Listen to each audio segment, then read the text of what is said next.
သတင်းတောက်တွေရဲ့စီမဆောင်တာကိုကြုံရတာချင်းတူပေမဲ့တုံ့ပြန်ပုံချင်းမတူခဲ့တဲ့ရာဇာနေဝင်းနဲ့လွှမ်းပိုင်အားလုံးပဲမင်္ဂလာပါရှင်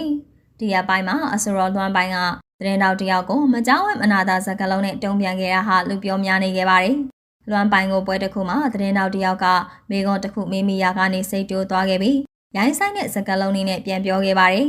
လွှမ်းပိုင်ကနာမည်ကြီးအစရောတရုတ်ဆောင်တယောက်ဖြစ်ပေမဲ့သူဟာလေလူသားတယောက်ဖြစ်တာကြောင့်ဒီလိုပြန်လဲဆဲဆိုတာကလူသားဆန်နေဆိုပြီးသူကိုအားပေးခဲ့ကြပါတယ်။ကိုရိုင်းကစီးဆောင်တဲ့အပြူမိုးတွေနဲ့စံကျင်ဘတ်ဖြစ်ခဲ့ပြီးမြဲလေတခြားသူတွေကိုတော့စီးရီပေါင်တွေအကြောင်းပြောခဲ့တာကြောင့်ရဲစကားဖြစ်သွားခဲ့ပါတယ်။ဒါပေမဲ့အမှုပညာရှင်တချို့ကလည်းသူဘက်ကရက်တီပေးခဲ့ကြပြီးဒီလိုပြောပြီးမှတန်တယ်လို့ရက်တီပေးခဲ့ကြပါတယ်။လွမ်ပိုင်ကအသက်35နှစ်ကျော်ပြီးဖြစ်ပြီးမြဲစိတ်ခံစားချက်မထိန်ချုံနိုင်သေးပဲသူရဲ့တရုတ်မှန်ကပေါ်လာခဲ့တာပါ။သတင်းတောက်တွေမှလည်းမေးတဲ့မိကုန်းကိုပဲမေးရမှာဖြစ်ကြောင်းအပြစ်တင်ခဲ့ကြပါတယ်။ဒါပေမဲ့သတင်းတောက်တွေရဲ့စိတ်ကတိကအောက်ဖြစ်စရာမိကုန်းတွေကိုကြုံရတာလွမ်ပိုင်တယောက်တည်းမဟုတ်ပဲ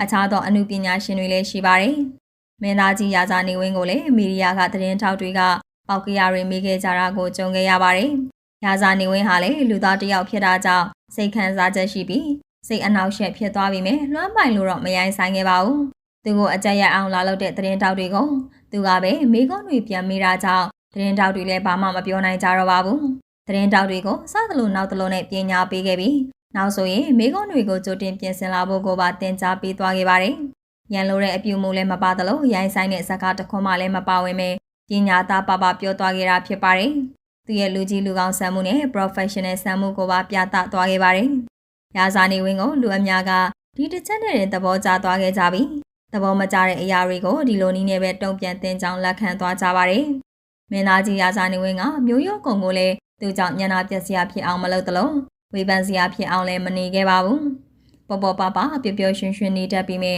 သူမကြိုက်တဲ့အရာကိုတော့မရိုင်းဆိုင်တဲ့နည်းနဲ့ပဲဖော်ပြသွားခဲ့ပါတယ်။ဆွေကြီးမျိုးကြီးဆိုရဲကုံကိုလည်းမထီပါအောင်နေထိုင်တတ်တဲ့အပြင်စင်ကျင်တော်တရားနဲ့တဘာကလည်းအခြားသောအမှုပညာရှင်တွေနဲ့ကြွားချနေခဲ့ပါတယ်။ရာဇာနေဝင်းကပျော်ပျော်နေတတ်ပြီးမြဲလည်းစီးလော့ဝါလော့မဖြစ်နေခဲ့ပါဘူး။ဒါပေမဲ့လွမ်ပိုင်ကရပါတယောက်ဖြစ်တယ်ဆိုပြီးဆေးဆိုတာကိုလည်းနားလည်ပေးနေကြပါတယ်။သတင်းတောက်တွေကလွမ်ပိုင်တယောက်ထဲကမှစိတ်ကတိကအောက်ဖြစ်အောင်မေးနေကြတာမဟုတ်ပေအခြားသောအမှုပညာရှင်တွေကိုလည်းမေးဘူးပြီးတုံ့ပြန်ပုံချင်းကတော့ကြွားချက